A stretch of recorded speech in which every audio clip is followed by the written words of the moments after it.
Donc, je vais m'intéresser aujourd'hui aux exercices 11, 12, 13, page 270 qui concernent les vecteurs directeurs et des lectures graphiques.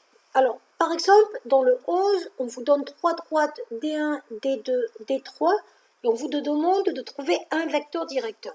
Alors, d'une façon générale, pour trouver un vecteur directeur, on va regarder quel déplacement on a au niveau des X et des Y pour faire la direction de la droite.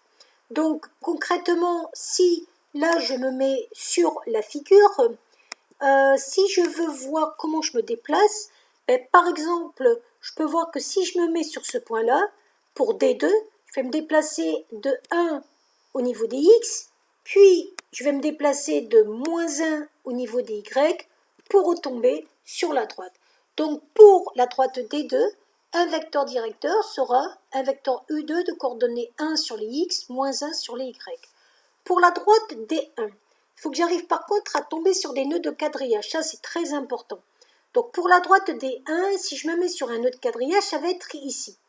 Je vois que je vais me décaler ici de 3 pour les X, puis je vais me décaler de moins 1 pour les Y. Donc pour la droite D1, un vecteur directeur aura pour coordonnées 3 et moins 1. Et pour la droite D3, pareil, je pars d'un nœud de quadrillage par exemple ici, je me déplace de 1 sur les X, puis je vais me déplacer de 2 sur les Y. Et donc un vecteur directeur aura pour coordonnées 1, 2. Donc, autre chose à savoir que quand vous avez un vecteur directeur, en vrai vous en avez une infinité. Et on peut tous les trouver tout simplement avec des vecteurs proportionnels.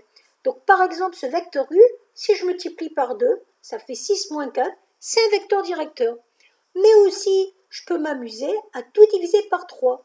Donc ça ferait 3 sur 3, 1, moins 2 divisé par 3, moins 2 tiers, etc., etc. Donc des vecteurs directeurs, il y en a une infinité et tous seront proportionnels. Après, on me demandait de représenter une droite quand on connaît un vecteur directeur de la droite et un point. Donc première étape, on va placer le point par rapport auquel on va placer le vecteur directeur. Ça sera l'origine de votre vecteur directeur.